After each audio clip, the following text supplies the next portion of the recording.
Hey, what's going on out there? I would like to welcome every single one of you to Water Your Soil. So before I get into this video, I would like to say, if you're new around here, I have two rules over at this channel. The first rule is for you to always use your own discretion when it comes to credit cards and credit scores. The second rule, that's for you to verify whatever it is you learn, whether it's here on this channel, another channel, or anywhere. That should be a rule of life. So getting into the video, this video is in regard to some new credit card news that came out a couple of days ago, and it's in regard to American Express. And before I get into the article, I would like to say I always leave the link to the article in the description box, so you will be able to see the article and read the article for yourself. It's by CNBC, so make sure that you do go and check out the article and give it a read after you watch this video in full. I read through the article and then I give my opinion afterwards in regard to the article.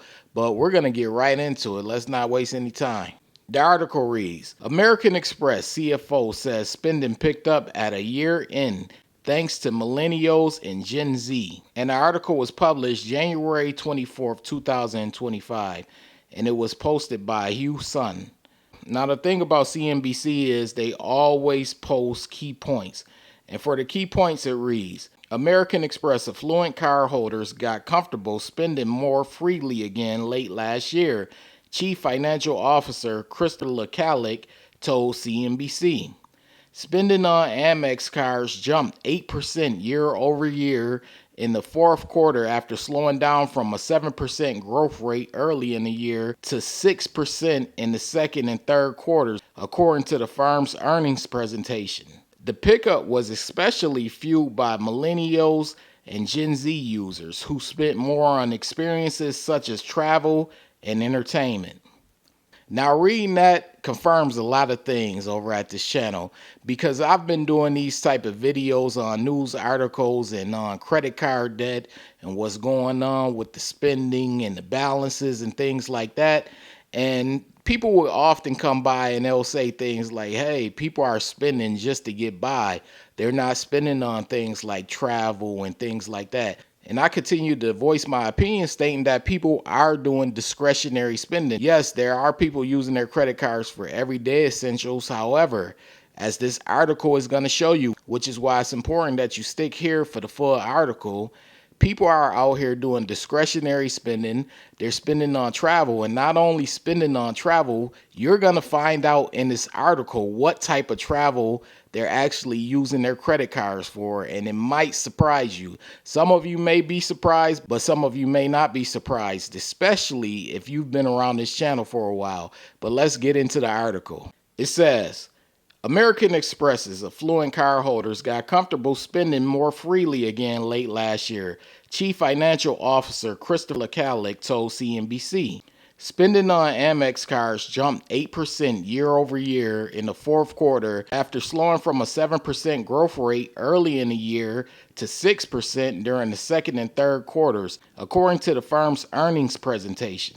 While the year-end pickup was seen across all customer segments and geographies, it was especially fueled by millennials and Gen Z users, where transaction volumes jumped 16%, up from 12% in the third quarter. Older groups were more restrained with their cards. Customers spent 7% more in the fourth quarter, while baby boomers saw billings rise just 4%. Now, I'm a millennial, and my peers have been spending, and that was for the fourth quarter. Now, I always give people a pass when it comes to the fourth quarter because, you know, you have Christmas, you have Black Friday, people want to go out and they want to purchase gifts, and people are traveling for the holiday. But as you're going to see in this article, it's not just about buying and purchasing Christmas gifts. You're going to see that something else is going on. And I'm going to give my opinion on what I believe is sparking this. But let's get further into the article. It says, quote unquote, we had very strong growth from Gen Z and millennials. And that 2% point acceleration gives us a lot of optimism for 2025, Lacallick said.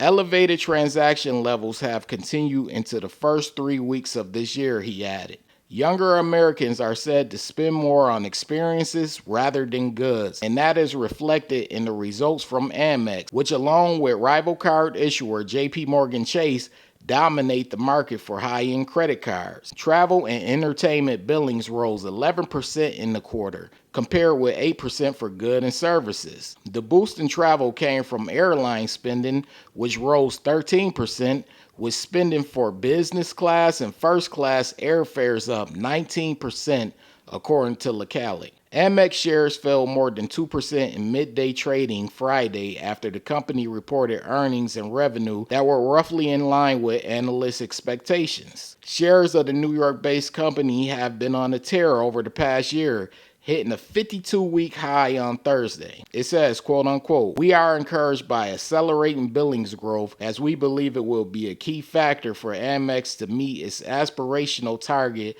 of at least 10% revenue growth." William Blair, analyst led by Christopher Kennedy, wrote Friday in a research note. It says, quote unquote, "We remain buyers on any pullback." So Amex, once again, they're profiting and it's helping them in regard to the market. But let's get into some important things that were mentioned. They stated a 19% increase with business and first class travel. And I'm going to tell you the reason why I think there's an increase with that. And it has a lot to do with what you're watching me on YouTube. And it has a lot to do with TikTok. And it has a lot to do with Reddit and these other sites that are out there. People, they want to experience the perks of these credit cards. So they go and they're going to book whatever gives them the most points. I've seen countless amounts of videos, whether it be in the credit card space or in another space, and people are talking about how many points they've earned. And one of the things I always find interesting about that is they'll tell you how many points they have earned, but they rarely tell you how much debt they're in. And it's kind of misleading people because people are going to pay attention to the points, but they're not going to realize the debt. See, I always do the news articles. Some of them are good, some of them are bad. I tell the good news and I tell the bad news. This article right here is good news for American Express. I can't say that it's good news for the consumers, meaning the millennials and Generation Z, because if you really pay attention to income and if you really pay attention to wealth and if you really pay attention to finances in general, those two generations have the least wealth out of all of the generations. And it's unfortunate because, yes, baby boomers and Generation X, as you can see from the article, they were a little more smart and tighter with their spending in the fourth quarter of last year. Now, Amex, they're confident. They're like, hey, it's going to transfer over to 2025 and we're going to continue to have good profit and we're going to continue to pick up pace. And I just think it's a sign of the whole culture. I was reading an article the other day, and it was about Tucker Carlson and Dave Ramsey, and Tucker Carlson asked Dave Ramsey, why isn't he a fan of credit cards? And he mentioned something, I'm paraphrasing, I'm not directly quoting him, but paraphrasing, about 78% of people who have credit cards carry balances. And that's what's going on here. Imagine if you're carrying balances and you're doing all this spending, you're taking first class and business class flights, and you're just carrying balances, getting that interest and piling up interest. And it's really becoming a game. I know people like to brag about it and they like to think it's cool, which is cool. Everyone could do what they want to do. We're all adults. However, I like to think about the debt part of it, because if you're carrying over that debt, it's going to pile up and you're going to get hit with the interest. And it's just going to add to that $1.17 trillion that we currently have, that I think soon will be $1.20 trillion. But we'll see. I like to be balanced over here. And of course, I provide my perspective. But I like to give people the news because we don't just want to tell people and brag about how many points we earn without telling them or showing them the debt that comes along with it. You have to give people both sides of it. Don't just give them one side, but give them both sides of it. It's cool to earn these points and take these flights and things like that, but there's an ugly side that comes along with it often, especially if you don't have the income. Now, maybe the YouTuber or the TikToker or whoever's promoting it, maybe they have the income. Maybe they're wealthy. We never know. However, if they're not, and if they're just misleading people, they're setting a lot of people up, because everyone who's watching them isn't wealthy and they don't have the income. So therefore, they're putting themselves in credit card debt by trying to be like the influencer. And that's just the times that we're in. We got to be smart about it. Over at this channel, I like to focus on prevention. But of course, people are adults and they're going to do what they want to do regardless. But I just wanted to bring this article to the forefront. Like I stated, the link to the article will be in the description. I suggest all of you give it a read. It is a good article. But anyways, if you're new around here and you're feeling the vibe, this is Water Your Soil. Be sure to hit the subscribe button, turn on all notifications. That way you don't miss a future video because I post often. That's clicking on that bell and selecting all. Also, this goes to every single one of you, my subscribers included. Be sure to hit the like button. It literally takes 1 second. Hit the like button. That lets the algorithm know you support this channel and this video. I appreciate every single one of you for stopping by and showing love to this video. This is Water Your Soil, and I'm out. What's going on? This is Nell from Water Your Soil. So as someone who went from a 549 credit score all the way up to the 800s, I decided to share the same information that helped me go from poor credit to excellent credit. This book is titled Strategies to Master Credit.